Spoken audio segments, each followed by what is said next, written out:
Hello hello and welcome everyone, welcome to the channel. क्या हाल है आप लोगों के? मौज मस्ती चल रही है कि नहीं? सबसे पहले तो मुझे ये बता दो, आज देखो बाजी, हम सुपर डुपर एनर्जी के साथ हम शुरू करने वाले हैं भाई। क्या चैप्टर आपका 8, जिसका नाम है बॉडी मूवमेंट्स। और ये बहुत इजी, बहुत मज़ेदार चैप्टर है। मतलब आप बायोलॉजी की तरफ जा रहे हो भाई, क्लास 6 चल रही है, बट आगे जाके आप बायोलॉजी पढ़ोगे, बट उसका अभी से आपको शुरुआत हो चुकी है। ठीक है, तो बॉडी मूवमेंट्स के बारे में पढ़ेंगे। बहुत ही छोटा सा, मात्र 4 क्वेश्चन का चैप्टर है। तो अब आप ये मुझे कमेंट करके बताओगे कि क्या आपको इस चैप्टर के एक्स्ट्रा क्वेश्चन चाहिए या नहीं। ठीक है, चलो अपन शुरू करते हैं एनसीईआरटी क्वेश्चन से। पहला क्वेश्चन बहुत सिंपल है, थोड़ा जूम कर देते हैं सो दैट आपको अच्छे से दिख जाए।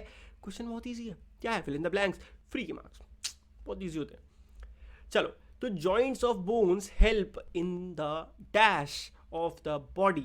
तो जॉइंट्स ऑफ द बोन, हमारी बोन जो हड्डियां होती हैं उनके जो जॉइंट होते हैं, जैसे ये देख रहे हो आप, ये क्या है? ये यहाँ पे एक जॉइंट है जिसकी वजह से मेरा हाथ क्या कर पा रहा है? मेरा हाथ मूवमेंट कर पा रहा है। तो ऑफ कोर्स आंसर क्या होगा? मूवमेंट। ठीक है जी। अब नेक्स्ट देखते हैं। A combination of bones and cartilages form the dash of the body. क्या बोल रहे हैं? एक कॉम्बिनेशन ऑफ बोन्स, हमारी हड्डी, सारी बॉडी की हड्डियां, और कार्टिलेजेस जो साथ में होते हैं, वो मिला के क्या बनाते हैं? क्या बनाते हैं जो आपने पिक्चरों में कई बार देखा है? वो बनाते हैं स्केलेटन, भूतिया। तो आंसर हो जाएगा skeleton. Is that very clear? चल अगला। The bones at the elbow are joint by, okay, elbow आ गई जी, ये रही अपनी एल्बो। तो bones at a elbow are joint by which joint? कौन सा जॉइंट होता है? तो it is hinge joint. Hinge joint कौन सा होता है भाई?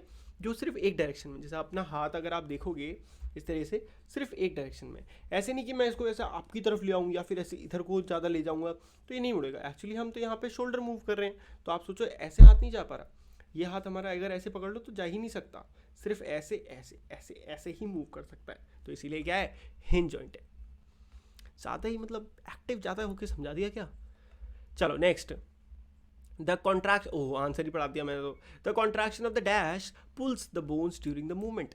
किस चीज़ का कॉन्ट्रैक्शन होता है जो कि बोन्स को पुल करता है? तो आपका आंसर होगा मसल्स का। हमारी बॉडी मसल से बनी हुई होती है ना, सबसे अंदर स्केलेटन होता है, उसके ऊपर मसल्स होता है। तो जब हम अपने आप को खींचते हैं ऐसे करके हाथ को, तो एक्चुअली हम अपने मसल्स को पुल कर रहे हैं, जिसकी वजह से हड्डी भी बेचारी खींची चली आ रही है। ओके, चलो, तो अपने ने अच्छे से डिस्कस कर लिए हैं। स्टिल कोई दिक्कत परेशानी है कमेंट करो। चलो आगे बढ़ते हैं। ट्रू फॉल्स तो भाई मज़ेदार होते हैं। The movement and locomotion, locomotion मतलब आपके बॉडी का पार्ट्स का मूव होना एक जगह से दूसरी जगह, of all animals is exactly the same. तो क्या मूवमेंट और चलना, लोकोमोशन मतलब चलना इधर उधर, जैसे हम पैरों से चलते टक टक टक टक, कोई जानवर है वो 4 पैरों से चलता है, तो वो चीज़ छिपकली रेंग के चलती है। तो क्या वो सबका सेम होता है? तो आपको समझाने में ही मैंने अपना आंसर बता दिया कि वो फॉल्स होता है। क्यों? क्योंकि सब अलग अलग तरह से चलते हैं। इंसान पैदल चलते हैं, सांप रेंग के चलते हैं, छिपकली ऐसे दीवार पर चढ़ जाती है, सबका अलग है। The cartilages are harder than bones. भाई हमारी बॉडी में ना लिटरली बोन से ज़्यादा हार्ड कुछ नहीं है। बोन सबसे ज़्यादा हार्ड है, उसके बाद बहुत सारी, मतलब कार्टिलेज तो बिल्कुल बहुत इतना सॉफ्ट होता है, कुछ ही सॉफ्ट होता है। तो अगेन ये भी फॉल्स हो जाएगा। The finger bones do not have joint. क्या हमारी फिंगर बोन्स में जॉइंट नहीं होता? अगर जॉइंट नहीं होता तो ये ऐसे ऐसे काम करती हैं, बट ये ऐसे ऐसे हो जाती हैं। तो इसका मतलब इसके अंदर क्या है? जॉइंट है। ठीक है, तो ये जो जॉइंट है ना, इसी की वजह से हम फिंगर्स को ऐसे ऐसे करके फोल्ड कर पाते हैं। तो इसीलिए आंसर हो जाएगा इसका ट्रू, नहीं आंसर क्या हो जाएगा इसका? फॉल्स, क्योंकि यहाँ पे डू नॉट बोल रखा था। अगला, the four arm has 2 bones. ये जो अपना फोर आर्म है, ये क्या इसमें एक नहीं 2 बोन होती है? जी हाँ, इसमें एक नहीं 2 बोन होती हैं, कुछ इस तरीके से। ठीक है जी। Next, cockroaches have an outer skeleton. क्या कॉकरोच के पास एक आउटर स्केलेटन भी होता है? तो आंसर है ट्रू, यस। अगर आपने चैप्टर पढ़ा है तो कॉकरोच के ऊपर एक तो बोन स्केलेटन होता है, एक आउटर स्केलेटन होता है, जो आपने देखा ना कभी कॉकरोच वॉकरोच को मारते तो कुछ कुछ आवाज़ आती है, तो एक्चुअली उसका स्केलेटन क्रश होता है, वो आवाज़ होती है। क्या तरीका सोच रहा हूँ पढ़ाने का, वाह। चलो, match the following. Match the following बहुत बढ़िया है जी, बहुत ईजी है, फटाफट आंसर के थ्रू देखते हैं। तो जो अपर जॉ होता है वो हमारा एक इमूवेबल जॉइंट है। क्या आपको पता है कि आप अपना ऊपर वाला जो जॉ है उसको मूव ही नहीं कर सकते? आप लिटरली सिर्फ अपना नीचे, ये जो नीचे वाला जॉ है ना, सिर्फ इसे ही मूव कर सकते हो। बोल के देखो, ऊपर वाला आ आ एक्चुअली आप सिर्फ अपना नीचे वाला जॉइंट यूज़ कर रहे हो। ठीक है, चलो सिर्फ आपको दिखाने के लिए एक्सपेरिमेंट करता हूँ, मुझे तो पता ही था यार, मुझे तो पता है तुम्हें। चलो, fish have fins on the body, I have a streamlined body. तो फिश जो होती है उनके पास क्या होते हैं, फिन्स होते हैं, मतलब हमारे पास क्या है, फिन्स इन द सेंस उनके हाथ, तो आपने देखे ना वो जो ऐसे ऐसे उनके साइड में पर पंख जैसे लगे होते हैं, वो फिन्स होते हैं जो हेल्प करते हैं उनको अच्छे से स्विम करने में, और उनकी बॉडी स्ट्रीमलाइंड होती है। भैया स्ट्रीमलाइन क्या होता है, देखो जी, ये वाली जो शेप होती है ना, इसे कहते हैं स्ट्रीमलाइंड शेप। तो फिश तो ऐसी ही होती है।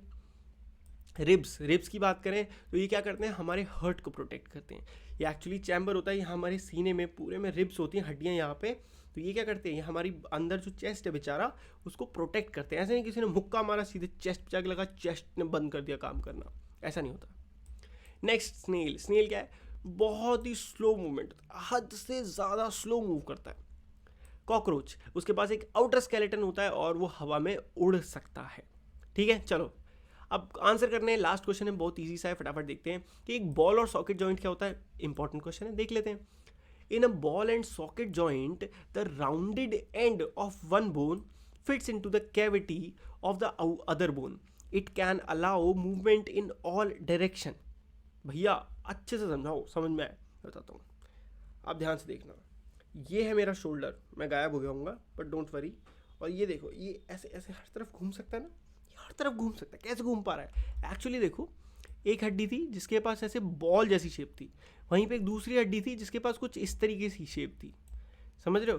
तो ये इसके अंदर जाके फंस गई, और उसके बाद अब ये जो हड्डी है भाई, ये गोल गोल किसी भी डायरेक्शन में मूव कर सकती है। वाह भाई क्या डायग्राम बनाया, मजा आ गया।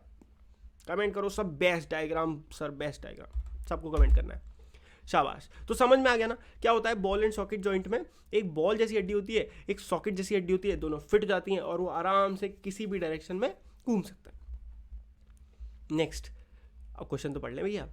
विच of the skull bone are movable. हमारी स्कल बोन, स्कल ये ऊपर स्कल, नीचे जॉ में कौन सा मूवेबल है, हिलता कौन सा है। ये इस पर हम पहले भी चर्चा कर चुके हैं। आंसर है लोअर जॉ बोन। ये जो हमारी लोअर जॉ बोन होती है ना, इसे मैंडिबल बोन भी कहते हैं, सिर्फ ये मूव कर सकती है हमारे पूरे स्कल में। आप सोचो हमारा खोपड़ा जो है ये मूव करने लग जाए तो ये नहीं मूव करेगा। Next, why can our elbow not move backwards. ये तो सोचा नहीं किसी ने। अब ये जो हमारी एल्बो है, ये ऐसे आगे तक तो आ गई है ना, वापस भी आ गई, पर ये ऐसे इसको नीचे तक ले जाने की सोचो तो क्यों नहीं जाती। The answer is because it is a hinge joint. Hinge joint जो होता है वो सिर्फ 90 डिग्री ऐसे ऐसे ही मूव करता है, ऐसे नहीं आप सोचो कि मतलब पीछे को नहीं जा सकता। हिंज मूवमेंट ऐसा ही होता है भाई, भगवान जी ने ऐसे ही बनाया। This joint allows movement in plane only, hence it is not able to move backwards. और इसी के साथ चैप्टर हो गया अपना समाप्त। चक दे फटे दे बले बले। वीडियो अच्छी लगी हो तो क्या करना है, फटाक से वीडियो को लाइक करना है। एंड अभी तक जिस बच्चे ने चैनल को सब्सक्राइब नहीं करा, 1 मिनट शक्ल दिखाओ मुझे अपनी, सब्सक्राइब क्यों नहीं कर रहे हो, सब्सक्राइब मारो, शाबाश, वेरी गुड, चक दे फटे। मिलते हैं नेक्स्ट वीडियो में, तब तक के लिए good bye, take care and मौज मस्ती करते रहिए।